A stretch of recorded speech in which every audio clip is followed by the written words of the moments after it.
ਉਹ ਸਿਰਗਟ ਵੀ ਮੁੱਕ ਗਏ ਤੇ ਚੌਧਰੀ ਤਨਖਾਹ ਹੀ ਨਹੀਂ ਦੇ ਰਿਹਾ ਤੇ ਕੋਈ ਨਾ ਕੋਈ ਅੱਜ ਫਿਲਮ ਚਲਾਈਏ ਚੱਲਦੇ ਆ ਮੁੜ ਅੱਜ।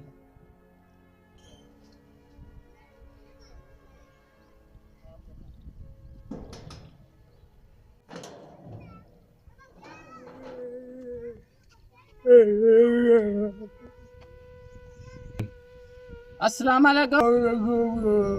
चौधरी साहब गले आए सौदा आया पिया है उस सौदा मंडना है 1000 रुपया दे 1000 रुपया दे अम्मा को लो लाया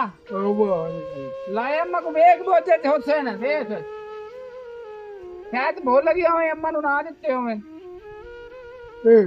हां वेखिया ना फोन आज अभी राशन शुरू करना है।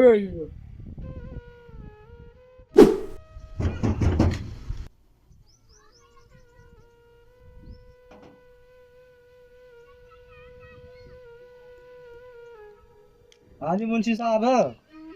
अस्सलाम वालेकुम चौधरी साहब गले आए आजकल थोड़ी जी हालात है डाउन है चौधरी साहब राशन वंडदा पिया है 1000 रुपया दियो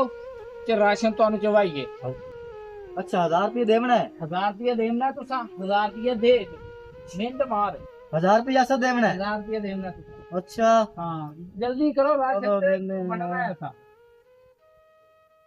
जल्दी कर जामना है। ओ यार इला इला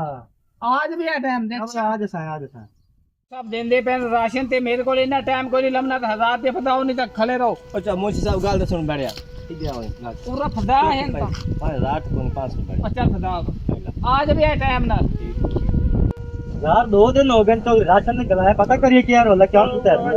अब पता करना चाहिए यार चलो गया सही सही पहुंच गए जे कोई मुश्किल ਤੇ ਨਹੀਂ ਆਈ ਰਾਤ ਵਿੱਚ। ਬਸ ਠੀਕ ਹੀ ਸਫ਼ਰ ਗੁਜ਼ਰ ਗਿਆ ਫਿਰ ਤੈਨੂੰ ਪਤਾ ਫਿਰ ਆਪਦੇ ਪੰਜਾਬ ਦੀ ਮਗਰ ਯਾਦ ਵੀ ਆਉਂਦੀ ਏ ਆਦਾ ਮੁਲਕ ਤੇ ਆਪਦਾ ਹੀ ਹੁੰਦਾ ਨਾ ਤੇ ਬੜਾ ਈਜ਼ੀ ਜੇ ਅੱਲਾਹ ਪਾਕ ਦੀ ਰਹਿਮਤ ਕਿ ਅੱਲਾਹ ਪਾਕ ਨੇ ਕਰਮ ਕੀਤਾ ਬੜਾ ਅੱਛਾ ਸੈਟਅਪ ਸੀ ਆਪਣਾ ਸੈੱਟ ਹੋ ਗਿਆ। ਮੈਂ ਕਿਹਾ ਯਾਰ ਹੁਣ ਰੋਜ਼ੇ ਸਟਾਰ ਨੇ ਤੇ ਹਰ ਸਾਲ ਲੋਕ ਆਉਂਦੇ ਨੇ ਰਾਸ਼ਨ ਲੈਣ ਵਾਸਤੇ ਚਲ ਜਾ ਕੇ ਕੋਈ ਰਾਸ਼ਨ ਲੈਣੇ ਲੇਕਿਨ ਇਸ ਵਾਰੀ ਯਾਰ ਨਾ ਕੋਈ ਕੰਮ ਖਰਾਬ ਹੋ ਗਿਆ ਤੇ ਕੋਈ ਪੈਸਾ ਪੂਸਾ ਰੁਲ ਗਿਆ ਇਸ ਵਜ੍ਹਾ ਤੋਂ ਪਰੇਸ਼ਾਨ ਹੈ।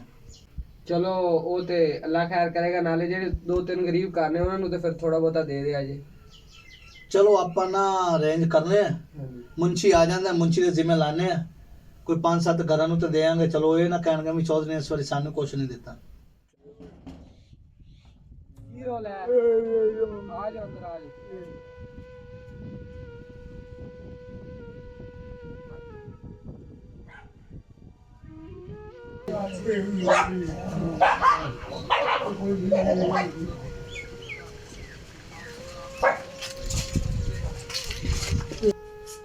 ਇੱਕ ਇੱਕ ਕਰਕੇ ਬੰਦਾ ਉਸੇ ਅੰਦਰ ਪਹਿਲਾਂ ਤੁਸੀਂ ਆ ਜਾਓ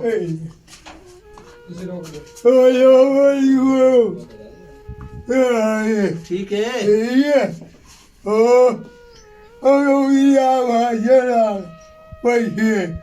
ਕੌਣ ਲੈ ਪੈਸੇ ਮੁੰਸ਼ੀ ਪੈਸੇ ਲੈ ਮੈਂ ਤਾਂ ਕੱਲ ਅੱਜ ਹੀ ਪਹੁੰਚਿਆ ਵਾ ਤੇ ਮੁੰਸ਼ੀ ਨੂੰ ਮੈਂ ਕਿਦੋਂ ਪੈਸੇ ਕਰ ਮੈਂ ਤਾਂ ਮਿਲੇ ਨਹੀਂ 1000 ਰੁਪਇਆ ਮੈਂ ਤੇ ਅੱਜ ਮਿਲੇ ਹੀ ਨਹੀਂ ਮੈਂ ਪਤਾ ਕਰ ਲੈਣਾ ਤੂੰ ਹੁਣ ਜਾ ਤੇ ਰਾਸ਼ਨ ਤੈਨੂੰ ਮਿਲ ਜਾਛੇ ਹਾਂ ਠੀਕ ਹੈ ਪਹੁੰਚ ਤੈਨੂੰ ਮੈਂ ਫੋਨ ਕਰ ਦੇ ਸਾ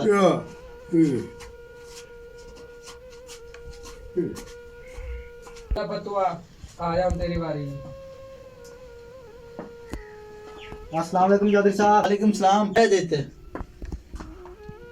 ਹੁਣ ਦੱਸ ਕਿਵੇਂ ਆਇਆ अच्छा साहब ताड़े मुंशी ना 1000 रुपये लाया साडे कोलों ਅੱਛਾ चौधरी साहब आके जड़ना राशन मंडदे पे न ते ओ तुस 1000 दा जमा करवाओ ते चौधरी साहब दे हालात खराब है ਯਾਰ ਮੁੰਸ਼ੀ ਕਿਵੇਂ ਦਾ ਬੰਦਾ ਮੈਂ ਤਾਂ ਹਜੀ ਕੱਲ ਆਇਆ ਵਾਂ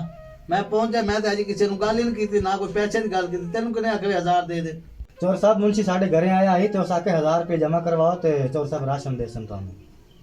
ਚਲੋ ਮੈਂ ਮੁੰਸ਼ੀ ਦਾ ਪਤਾ ਕਰਾਈ ਨਾ ਤੇ ਤੈਨੂੰ ਰਾਸ਼ਨ ਮਿਲ ਗਿਆ ਸੀ ਉਸ 1000 ਲਿਆ ਤੇ ਤੈਨੂੰ ਰਾਸ਼ਨ ਦਿਸਾਏ ਜਾ ਫਿਰ ਤੈਨੂੰ ਫੋਨ ਕਰ ਦਿਸਾਏ ਤੇਰੀ ਵਾਰੀ।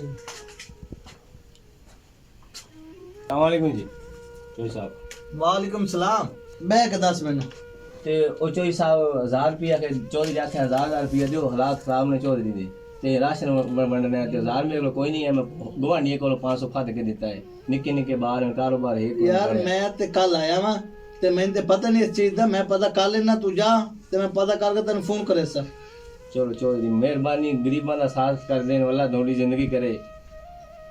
परेशान ना हो जासी बहुत काम परेशान है तेन पता कारोबार है कोई नहीं चोई साहब बेफिक्र हो जा तेरा काम हो जासी कि यार मैं ते खुद परेशान आया गोए मुंशी ने नवा पहाड़ा गल पाता गरीबा कोल पैसे लेके मैं तो किसी बाहर मुंह विखान जोगा नहीं होना की आए दा फायदा मैनू देख बाबा कह दे आदम सावा सावा तू चख ले सही है रस्ता लाल बाबा कहदा तैਨੂੰ ਦੋ ਇੰਤਰ ਕੋਲ ਇੱਕ ਕੇ ਦੇ ਵੇਖ आवे ਤੂੰ ਸੱਟਾਂ ਨਾਲ ਦੀ ਗੱਲ ਕਰ ਤੂੰ ਮੁੰਸ਼ੀ ਦੇ ਪਿੱਛੇ ਚੌਧਰੀ ਦਾ ਬੰਦਾ ਹੁੰਦਾ ਹੀ ਕੋਈ हार गए हैं और मिलने दे थोड़े गरीब बात पैसे लुट्टा गा रहे हैं ਓਏ ਚੌਧਰੀ ਗਿਆ ਤੂੰ ਬੰਦਾ पहले भी हार गए 500 लेना 500 हार गया पहले 100 ही हार गया है गरीबा दा हाथ खा क्या गरीबा को मुंशी की हुई जो हिसाब सदे बैठे ਚੌਧਰੀ ਸਾਹਿਬ ਆਇਆ ਇੱਥੇ अल्लाह फंस गया नहीं सदे बना मैं मेरा की कसूर है चलो तो ਚੌਧਰੀ ਸੱਦਾ ਬੈਠਾ ਚਲੋ चौधरी साहब सदे बैठो परेशान ना हो मुंशी ਨੂੰ ਸੱਦਿਆ ਮੈਂ ਉਹਨਾਂ ਨਾਲ ਮੈਂ ਗੱਲ ਕਰਦਾ ਤੇਰੇ ਕੋ 1000 ਕਿਉਂ ਲੈ ਲਿਆ अस्सलाम वालेकुम चौधरी साहब वालेकुम सलाम ओ मुंशी आ और तू की ठगी मारी की थी मेरे पिछू है सारे लोग तेरे पर हुए बैठे ने चौधरी साहब एक है बरबान तेरे को इन्ना कोलू 1000 रुपया तू के ले आया किन्ना कोलो ले आए इन्ना सारे को ਇਹ ਚੌਧਰੀ ਸਾਹਿਬ ਇਹਨਾਂ ਦੇ ਘਰ ਸੌਦਾ ਪੜਾ ਆਇਆ ਇਹ ਕੰਮ ਕਰਦਾ ਹੈ ਤੈਨੂੰ ਪਤਾ ਮੈਂ ਤੇ ਆਪ ਖੁਦ ਕੱਲ ਆਇਆ ਵਾਂ ਤੇ ਸਾਰੇ ਲੋਕਾਂ ਦੇ ਪੈਸੇ ਤੂੰ ਲੈ ਲੈ ਖਾਂਦਾ ਮਹੱਲੇ 'ਚ ਸਾਰੇ ਬੰਦਿਆਂ ਨੂੰ ਤੂੰ ਠੱਗਿਆ ਹੋਇਆ ਚੌਧਰੀ ਸਾਹਿਬ ਇਹਨਾਂ ਦੇ ਘਰ ਸੌਦਾ ਪੜਾਉਣਾ ਹੈ ਮੈਂ ਤਾਂ ਕਿ ਚੌਧਰੀ ਸਾਹਿਬ ਸੌਦਾ ਲੈ ਕੇ ਆ ਗਏ ਮੈਂ ਤਾਂ ਤੁਹਾਡਾ ਭਲਾ ਕਿਤੇ ਕਿਰਾਇਆ ਕਰੋਇਆ ਵੀ ਚੌਧਰੀ ਸਾਹਿਬ ਦੇਵਨਾ ਮੈਂ ਕਿ ਚੱਲ ਪੈਸੇ ਪਹਿਲੂ ਬਣਾ ਰੱਖਿਆ ਚੌਧਰੀ ਸਾਹਿਬ ਕੋਲ ਪਤਾ ਨਹੀਂ ਹੋ ਸਿਰ ਕਿ ਨਾ ਹੋਸੇ ਹਰ ਸਾਲ ਮੈਂ ਸੌਦਾ ਵੜਦਾ ਕਦੀ ਮੈਂ ਕਿਸੇ ਕੋਲ ਰੁਪਈਆ ਨਹੀਂ ਲਿਆ ਤੇ ਲੋਕ ਕੀ ਆਖਣਗੇ ਵੀ ਜਿਹੜਾ ਚੌਧਰੀ ਇਹ 1000 ਇਕੱਠਾ ਕਰਕੇ ਤਾਂ ਬੱਚਾ ਸੌਦਾ ਦਿੰਦਾ ਚੌਧਰੀ ਸਾਹਿਬ ਅਲੀਏ ਮੈਨੂੰ ਫੋਨ ਕੀਤਾ ਵੀ ਚੌਧਰੀ ਦੀ ਜੇਬ ਕਟੀ ਗਈ ਹੈ ਤੇ ਉਹ ਪੈਸਿਆਂ ਦਾ ਬੰਦੋਬਸਤ ਕਰੇ ਕਿਰਾਇਆ ਦੇਣਾ ਹੈ। ਤੇ ਤੂੰ ਮੁੜ ਜਾ ਕੇ ਲੋਕਾਂ ਨੂੰ ਠਗਣਾ ਸ਼ੁਰੂ ਕਰਤਾ ਹੈ ਮਜ਼ਦੂਰ ਵਿਚਾਰੇ ਦੇ ਪੈਸੇ ਲੈ ਲੈ ਲਿਓ ਪੈਸੇ ਕਿੱਥੇ ਨੇ पैसे क्यों दे दिए सारे पैसे यूं में हार गया अभी ਕਿੱਥੇ ਪੈਸੇ ਕਰ ਪੈਸੇ ਕਰ ਪੈਸੇ ਸਾਰੇ ਗਰੀਬਾਂ ਦੇ ਪੈਸੇ ਇਕੱਠੇ ਕਰਕੇ ਤੁਸੀਂ ਦਾਲ ਆਇਆ ਹੈ ਨਾਲ ਨਸ਼ੇ ਕਰਦੇ ਤੇ ਨਾਲ ਜੂਆ ਖੇਡਦੇ ਹੋ ਮੈਨੂੰ ਤੇਰੇ ਤੋਂ ਉਮੀਦ ਨਹੀਂ ਹੈ ਮੁੰਸ਼ੀ ਮੈਂ ਸਾਰਾ ਕੁਝ ਛੱਡ ਕੇ ਤੇਰੇ ਤੋਂ ਵਗ ਜਾਣਾ ਚੌਧਰੀ ਸਾਹਿਬ ਗਲਤੀ ਹੋ ਗਈ ਹੁਣ ਮਾਫੀ ਦਿਓ ਚਾਹ ਆਂਦਾ ਵਾਸਤੇ ਨਹੀਂ ਹੋਤੀ ਕੋਈ ਮਾਫੀ ਮੁਫੀ ਕੋਈ ਨਹੀਂ ਤੂੰ ਫਾਰਗ ਹੈ ਦੁਬਾਰਾ ਤੂੰ ਨਹੀਂ ਤੇ ਆਵਣਾ मेरे पैसे दे जाने ਇਹ ਤੁਹਾਡੇ ਪੈਸੇ ਨੇ ਠੀਕ ਹੈ ਇਹ ਫੜੋ ਪੈਸੇ ਤੇ ਮੇਰੇ ਵੱਲੋਂ ਤੁਸੀਂ ਲੈ ਲਓ ਪੈਸੇ ਹੋ ਠੀਕ ਹੈ ਸਾਰੇ ਜਣੇ ਠੀਕ ਹੈ ਤੇ ਤੁਸੀਂ ਅੱਜ ਤੋਂ ਬਾਅਦ ਜਿਹੜਾ ਨਾ ਕਿਸੇ ਨੂੰ ਮੇਰੇ ਤੋਂ ਬਗੈਰ ਪੈਸੇ ਨਹੀਂ ਦੇਣੇ ਇਹ ਮੇਰੇ ਵੱਲੋਂ ਹੋ ਗਏ ਪੈਸੇ ਠੀਕ ਹੈ ਨਾ 1000 ਰੁਪਇਆ ਤੇਰਾ ਹੋ ਗਿਆ ਵੀ ਇਹ ਤੇਰੇ ਹੋ ਗਿਆ ਵੀ ਠੀਕ ਹੈ ਨਾ ਰਸਤਾ ਠੀਕ ਹੈ ਅੱਲਾਹ ਕੀ ਜ਼ਿਆਦਾ ਦੁਆ ਕਰਨੀ ਹੈ ਠੀਕ ਹੈ ਨਾ ठीक है चोई साहब ठीक है मेहरबानी सब अलग